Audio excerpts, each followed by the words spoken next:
আরও বিপাকে সেনাপতি। বিধাননগর সাইবার থানায় দ্বিতীয় এফআইআর। অভিষেক বন্দ্যোপাধ্যায়ের নামে নতুন করে অভিযোগ দেয় জনৈক সমাজসেবী রাজীব সরকারের এফআইআরের ভিত্তিতে জামিন অযোগ্য একাধিক ধারায় মামলা রুজু করা হয়েছে।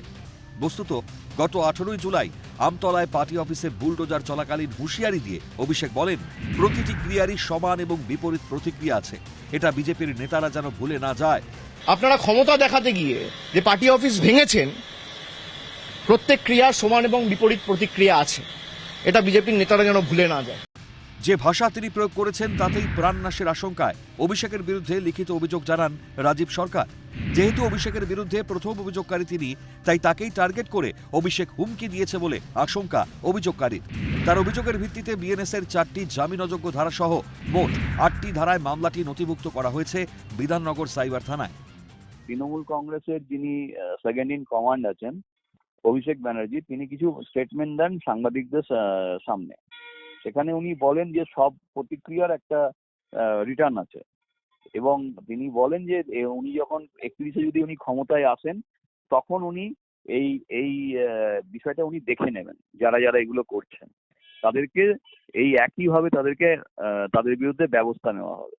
তো এই জায়গা থেকে আমার অন্তত ব্যক্তিগতভাবে আমার চিন্তা যে এটা মেনে নেওয়া আমার পক্ষে খুব মুশকিল, যে আমি আগামী দিনে আমি কোনোভাবে আক্রান্ত হব না বা আমাকে কোনো মিথ্যে কেসে ফাঁসাবে না।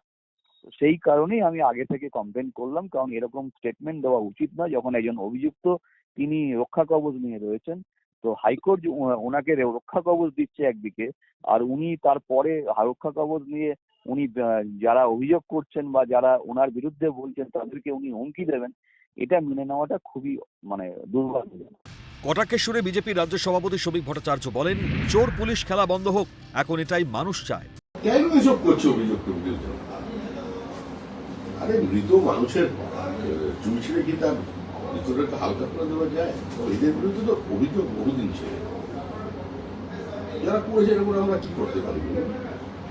আমাদের কোনো অভিযোগ নেই। এই যে ইডি সিবিআই এতদিন ধরে চলছে, আমি প্রায় 5 বছর ধরে এই প্রশ্ন দিতে ক্লান্ত, পারছি না। আর ওনারাও প্রশ্ন করতে করতে পরিশ্রান্ত, আর ওগুলো চলে না। এখন চোর পুলিশ খেলা বন্ধ হোক, একটা কিছু হোক, এটাই মানুষ চায়। অন্যদিকে রক্ষা কবচ ইস্যুতে বড়সড় ধাক্কা খেয়েছেন অভিষেক। রাজ্যের নানা প্রান্তে দায়ের হওয়া এফআইআরের প্রেক্ষিতে রক্ষা কবচ দিল না কলকাতা হাইকোর্ট। ফলে এখন সারাশি চাপে তৃণমূল সাংসদ। এখন খোকাবাবুর অবস্থা হয়েছে কার্যত জলে কুমির ডাঙায় বাঘ। এত কিছুর পরেও অভিষেকের দম্ভ গেল না।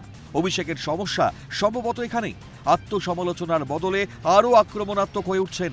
চিরদিন কাহারও সমান নাহি যায়, দম্ভ যত বাড়ে পতনের শব্দ তত জোরে শোনা যায়। এই চরম সত্যটা যত তাড়াতাড়ি মগজস্থ করবেন ততই মঙ্গল, মত ওয়াকিবহাল মহলের। মফিজুল ইসলামের রিপোর্ট, ক্যালকাটা নিউজ।